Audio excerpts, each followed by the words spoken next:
People aren't what they seem. Everyone thinks I'm a saint. But I know more secrets than anyone else in the world. I know too much. Secrets I've kept for decades. Now, as my days grow shorter, I'm caught between silence and confession. My name is Amanda, I'm 48 years old. Everyone around me believes I'm some kind of holy woman, but the truth is, I've carried shadows in my heart for decades. This is the story of my last month alive in a hospice somewhere in America, a place where hope goes to die, and where I have finally given up. I stopped talking to people long ago. The silence is easier. Right now, I mostly stay silent. Cancer has taken care of that. And the hospice walls don't exactly inspire conversation. I have given up, at least, that's what the nurses whisper behind the door of my room. I hear them even when they think I'm asleep. She stopped trying, they say. Poor thing. But they don't know I'm listening. They don't know that giving up and staying silent are not the same thing. Lydia is different. She is my evening nurse, with soft Ukrainian vowels in her English and a smile that makes you trust her without even knowing her name. She tucks pillows under me, massages my feet with slow, steady circular motions, and waits. She waits for me to speak, as if she knows I will. Last week, I spoke. It started with a sigh, one of those long, tired exhales when you're not even sure if you're releasing air or memories.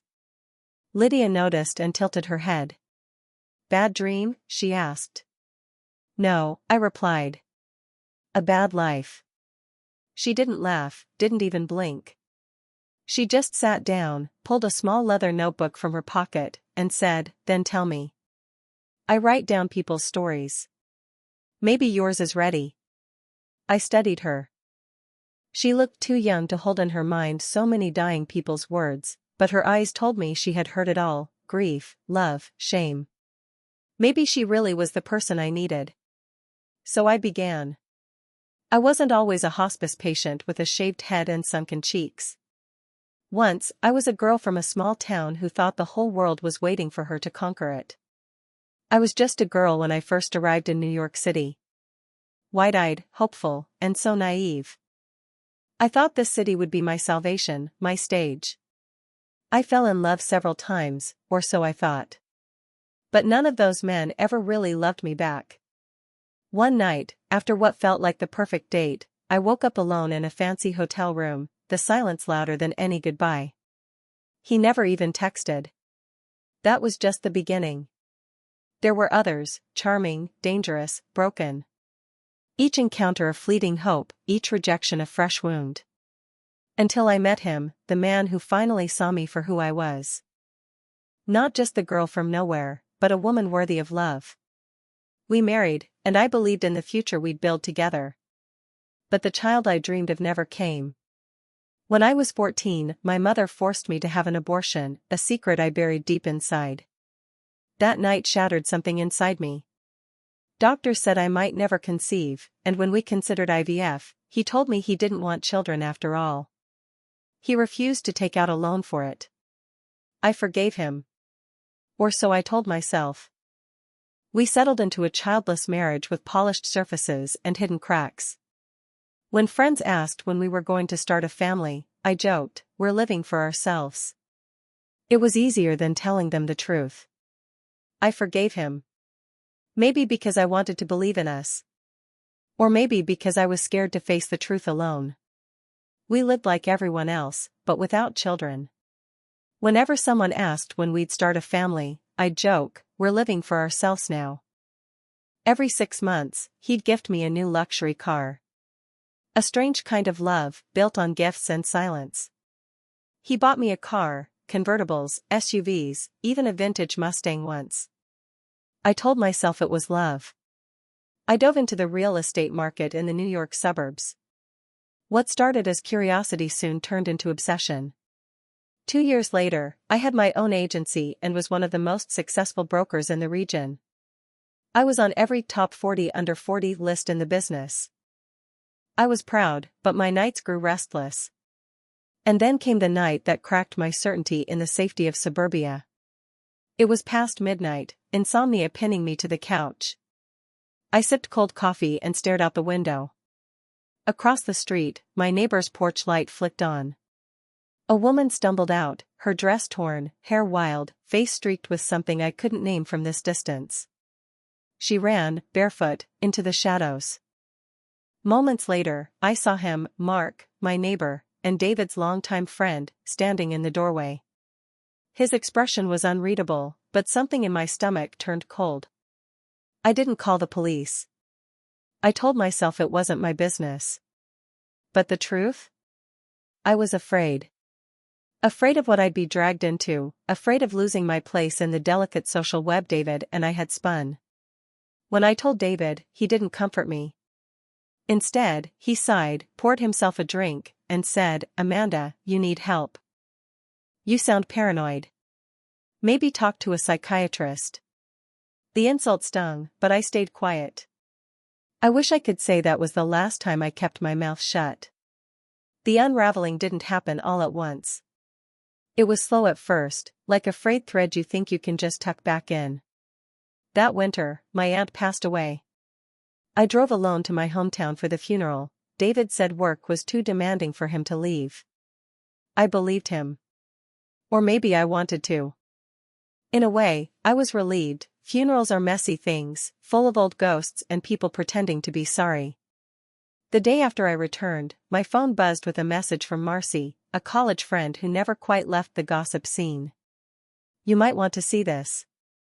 Don't shoot the messenger." Attached was a link to a live stream from some lifestyle blogger I barely knew.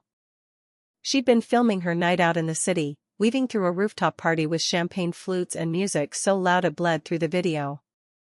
And there, in the background, like the cruelest magic trick, was David. He wasn't just at the party. He had his arms wrapped around a woman I recognized instantly. Samantha, his secretary. His mouth was against her ear, and she was laughing, not the kind of laugh you fake for appearances, but the kind you only let out when you know the man holding you isn't supposed to be. I must have watched that clip 50 times, waiting for some sign it was a misunderstanding. There wasn't one. The confrontation was ugly. David didn't even deny it for long. The affair had been going on for more than 2 years. And then came the final blow: Samantha was pregnant. He moved out within a week. Left me the house like it was some kind of prize for my cooperation. I didn't cry the day he left. I didn't cry for weeks. But the silence in the house began to press in on me, and I filled it the only way I knew how, recklessly. Men I had once turned down out of loyalty to David now became fixtures in my life, if only for a night at a time. Bartenders, clients, even a rival realtor whose cologne still clung to my sheets 3 days after he left. I told myself I was reclaiming something, proving I could be desired. But every morning, the emptiness was still there, heavier than before. The insomnia worsened. I'd watch the digital clock blink its way toward dawn, my body humming with exhaustion and my mind running laps around old memories. That's when I booked the appointment. Not with a therapist like David had suggested, but with my new primary care doctor, Matthew Collins. The moment he walked into the exam room, the years collapsed. Matt had been my first real crush back in high school, tall, dark-haired, with a grin that could melt winter. We'd lost touch after graduation. Now, standing there in a white coat with a clipboard, he looked older, but not in the sad way. More, lived in. He was divorced. No kids. He asked if I wanted to grab coffee sometime. I almost said no. But loneliness can be louder than pride. Our first date was clumsy in the best way, 2 people trying to catch up on decades in a single evening. I told him about the divorce. He told me about the nights he'd driven aimlessly after his marriage ended, just to avoid the silence of his apartment. Somewhere between the second and third date, we kissed. It was slow, deliberate, like we both knew the weight of it. By the time I told him about my health, we were already tangled up in something deeper than either of us had planned. The headaches, the fatigue, the weight loss, I'd chalked them up to stress. But the scans told a different story: a tumor, aggressive and already too far along. The odds, 1 in 99. Matt didn't flinch. He fought for me in ways I didn't think anyone ever would. He pulled strings to get me into an experimental treatment program. He tracked down rare medications that insurance wouldn't cover. He sat with me through every side effect, through nights when the nausea was so bad I begged him to leave, but he stayed. The treatment bought me 2 years. 2 years we decided to make count. We went to Hawaii, just like I'd always dreamed. We made love in places I'd never dared before, on a secluded black sand beach at midnight, in the balcony hammock of our hotel while the ocean roared beneath us, in the warm rain outside a roadside fruit stand, in the tiny bathroom of a historic lighthouse, and in the back seat of a vintage convertible parked under a blanket of stars. It was on the flight home, somewhere over the Pacific, that I told him about the night I saw Mark Reynolds' crime, the woman running barefoot into the dark, the silence I'd chosen. I expected him to understand. He didn't. "You could have saved her," he said quietly, his jaw tight. "You should have." By the time we landed, the air between us had curdled. He ended the engagement right there at the airport, slipping my ring, his mother's, back into his pocket. After Matt walked away, I stopped pretending the fight was still worth it. The treatments felt heavier, the hospital rooms colder. I retreated into myself, speaking less each day. Lydia didn't accept that silence. She'd sit beside my bed in the evenings, after most of the other patients had drifted into morphine dreams. She'd pour me tea I rarely drank, and she'd wait. I don't know why I finally gave her what she wanted. Maybe it was the way she looked at me like I was more than just a dying body. "I collect secrets," I told her one night, my voice low enough that the words almost didn't make it into the air. Her eyes flicked up from her notepad. "Yours?" "Everyone's," I said. "I've been keeping them since I was 5. She smiled like it was a joke, but I didn't return it. "My stepfather," I began, "thought I was asleep one night. I wasn't. I was hiding in the hallway closet, waiting to scare my mom when she came upstairs. He was on the phone with someone, I don't know who, but I heard him admit to stealing from the hardware store where he worked. Not cash. Supplies. Thousands of dollars worth. Said he'd been selling them to a contractor under the table. I never told anyone. Not my mother. Not even now, until you." Lydia's pen stilled on the paper. "That's just the first one," I continued. "When I was 14, a dare from my friends sent me into the principal's office at night during a school dance. The plan was to steal her fancy gold pen as proof. I found it in the desk drawer, and along with it, a stack of falsified expense reports. She'd been charging the school district for supplies that never existed. In college, I caught my roommate's boyfriend sneaking out of our dorm at 3 a.m. with a married professor's coat slung over his arm. He swore me to silence with a smile that made my skin crawl. Later, in my 20s, there was the owner of the pizzeria in our neighborhood. Everyone loved him. Family man. Donated pizzas to the Little League teams. But I'd been in the back room once, picking up a fundraiser order, when I overheard him on the phone arranging to buy expired meat from a distributor at a fraction of the cost. He planned to use it anyway. And then, there was David's boss. I met him at a company holiday party.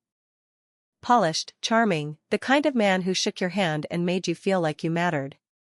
Months later, at a charity event, I accidentally overheard him bragging to a city council member about how he used insider tips on zoning changes to buy up land before the prices soared. Technically legal. Morally? Filthy. The list went on. A real estate rival who faked property damage for insurance payouts. A local pastor who pressured his assistant into covering up his gambling debt. A boutique owner who switched designer labels onto knockoff dresses. I never went looking for these things, I told Lydia. They just found me. And I never forgot. Every secret, every lie, it's all still in here. I tapped my temple. "Why keep them?" she asked softly. "Control," I admitted. "Maybe protection. Maybe because, deep down, I liked knowing the truth when everyone else swallowed the lie." Lydia looked down at her notes. "And now?" And now I don't know if I should take them with me, I said, my throat tightening. Or burn the whole rotten orchard to the ground before I go. She didn't respond right away. Outside the window, the street lights buzzed. Somewhere down the hall, a TV murmured the late-night news. But I could feel it, Lydia wasn't just listening. She was deciding. Lydia didn't bring it up again for a few days. I thought maybe she'd decided my secrets were just the ramblings of a dying woman who'd had too much morphine. But then, one afternoon, she came in with her hair pulled back tighter than usual and a certain brightness in her eyes. "I've been thinking," she said, settling into the chair by my bed. "You said you don't know whether to take those secrets with you. What if you didn't have to decide all at once?" I frowned. "What's that supposed to mean?" "What if you chose just one," she said slowly, "and let it out? See how it feels. No names, no addresses, just enough truth to feel it leave you." I almost laughed. "You make it sound like an exorcism." "Maybe it is," she said. That night, I told her about the boutique owner who switched labels on cheap dresses. It seemed harmless enough, pedigreed dressed in silk. Lydia listened, asked a few questions, then left. I didn't think much of it. The next morning, while flipping through TV channels, I froze. There she was, the boutique owner, on the local news, standing outside her store while a reporter grilled her about allegations of fraudulent merchandise. The segment was brief, but the implication was clear: someone had tipped them off. I looked at Lydia when she came in for her evening rounds. She didn't admit to anything. She didn't have to. "You told someone," I said. She set down my tea. "You gave me the match." I just lit it. I should have been angry. Instead, I felt a strange rush, like the air in my lungs had shifted. Over the next week, she kept pressing for more. Not in words, she never asked directly, but in the way she lingered by my bed, the way her pen hovered over her notebook. And I kept talking. About the pizzeria owner and his expired meat, about the rival realtor's insurance scam. Every time, a few days later, I'd see some quiet fallout, a health inspection, an investigation, a suspiciously timed going out of business sale. But the more I gave her, the more the old, buried fear stirred in me. I began to dream about Mark Reynolds again, his face in the doorway that night, the woman running. I'd wake up sweating, sure I could hear her footsteps on the pavement. Lydia noticed. "That's the one that matters, isn't it?" she said quietly one evening. I didn't answer.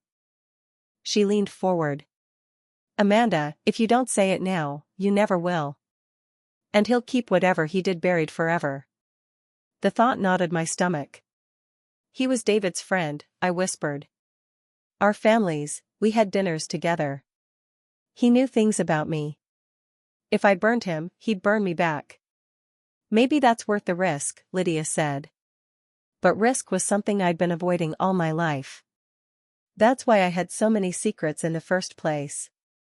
2 nights later, the hospice got a new patient, an older man with graying hair and an uneven gait. I didn't see his face at first. They wheeled him into a room 3 doors down from mine.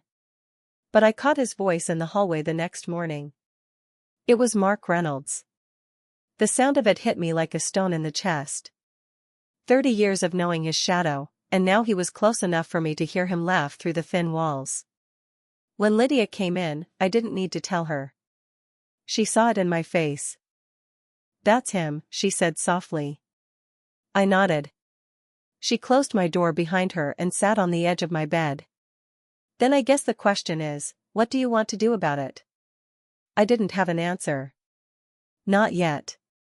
But for the first time, I could feel something shifting in me, a slow, deliberate turning toward the fire. For 2 days, I pretended Mark Reynolds wasn't just down the hall. I stayed in my room, asked Lydia to close the blinds, kept the TV volume up so I wouldn't hear his voice drifting through the corridor. But avoiding him was like trying to ignore a splinter under your skin. The more you pretend it's not there, the more it throbs.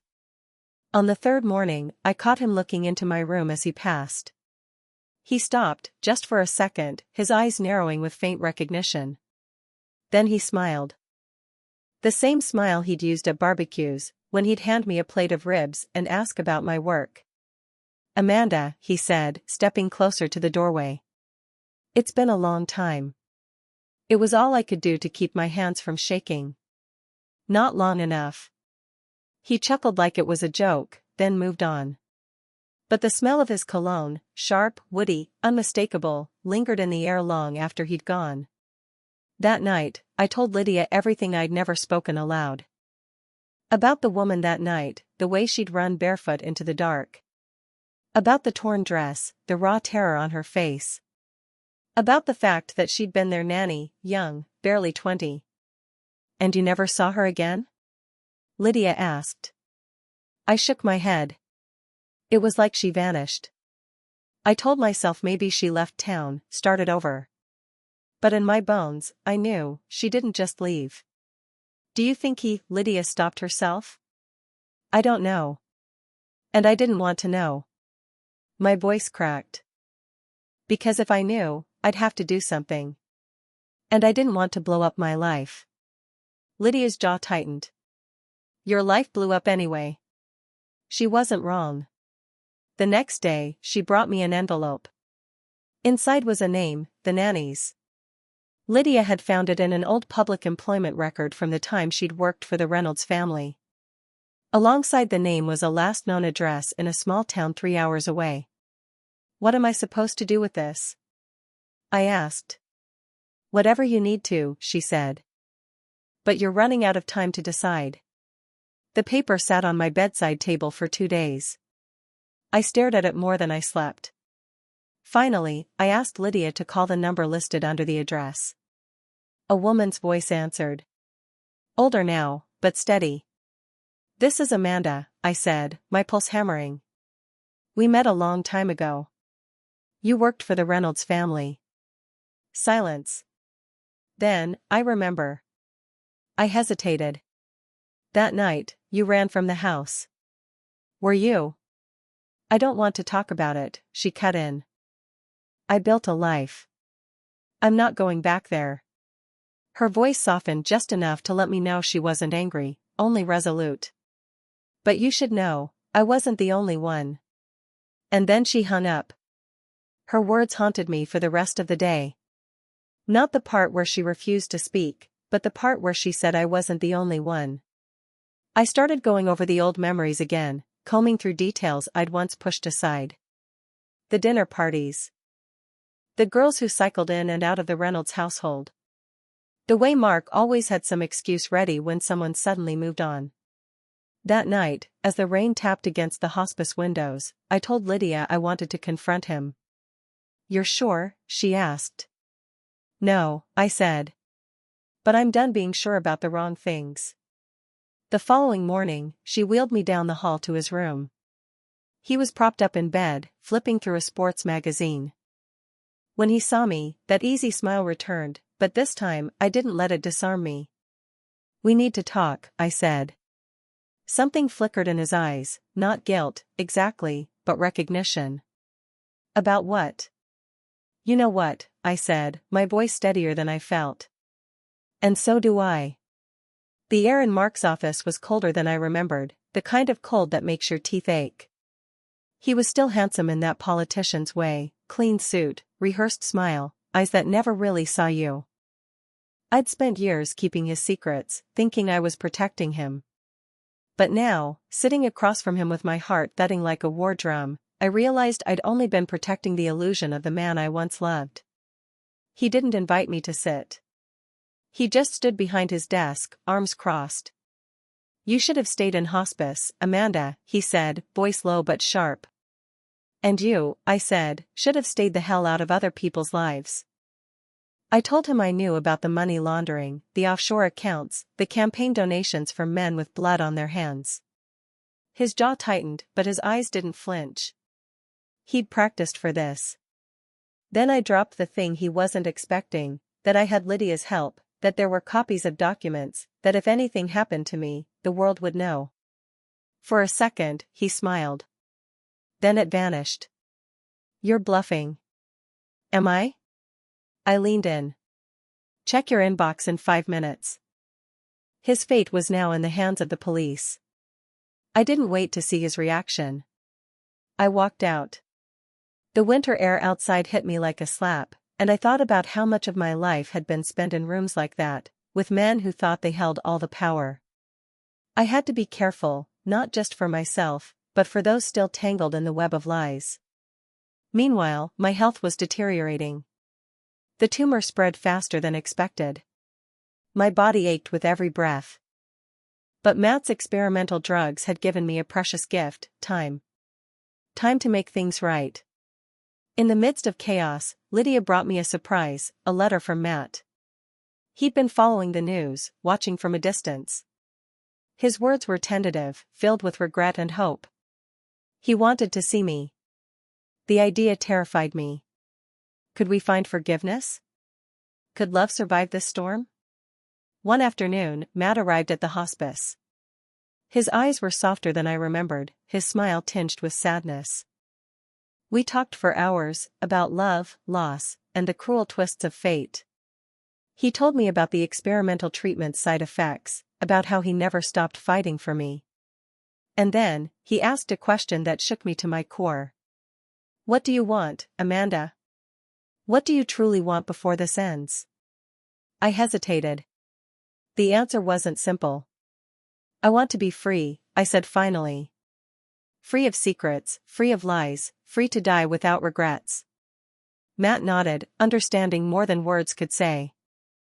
We decided to face the final chapter together, no more silence, no more shadows. The last days in the hospice slipped by like a fading dream. Matt stayed by my side, holding my hand when the pain was too much, reminding me that love could still be fierce, even in the shadow of death. With Lydia's help, I prepared the final letters, confessions and revelations to be delivered after I was gone. The secrets I'd carried for decades would no longer suffocate me or those trapped by silence. But the most unexpected secret was still mine alone. One night, as the city lights blinked in the distance, I told Matt the truth I'd never dared to share. It was about that night with my neighbor, Tom, the crime I witnessed but never reported. It wasn't what he did that haunted me most. It was what my husband did afterward. After the police finally investigated, after the town whispered and rumors flew, I found out the devastating truth. My husband had helped cover it up. He'd known everything, the screams, the assault, and instead of protecting the victim, he chose loyalty to a friend over justice. I was betrayed twice over. Matt listened, anger and sorrow mingling in his eyes. How could you live with that? He asked quietly. I didn't, I admitted. Not fully. I was broken, but I was also scared. Scared of losing everything, scared of being alone. The final days were filled with moments I never thought I'd have, forgiveness, tears, and a fragile peace. On my last morning, as the sun rose, Matt and Lydia were there. I smiled, feeling the weight lift. Thank you, I whispered. For what? Matt asked. For letting me tell my story. And then, in a quiet moment, Lydia handed me one last letter, addressed to someone I hadn't seen in years. It was from my mother. A confession of her own sins, apologies long overdue, and a hope that I could find peace. I closed my eyes, feeling the storm finally settle. I wasn't a saint. I was a woman, flawed, broken, but brave enough to face the truth. And in that truth, I found freedom. Each of us has secrets, the kind we're ashamed to even remember. It's up to you to decide whether you dare to speak them aloud. But one day, each of us will have to find the courage to stand on the side of light and say goodbye to the ghosts of the past. I've already done it twice. Share your own experience with me in the comments. How often have you had to look the truth in the eye? Subscribe to my channel to get a new video story every day from my grandmother's diary. She worked for 10 years in an American hospice and recorded the final confessions of brave people. I've digitized it all, changed the names of the characters but kept their truth. Thank you for your attention.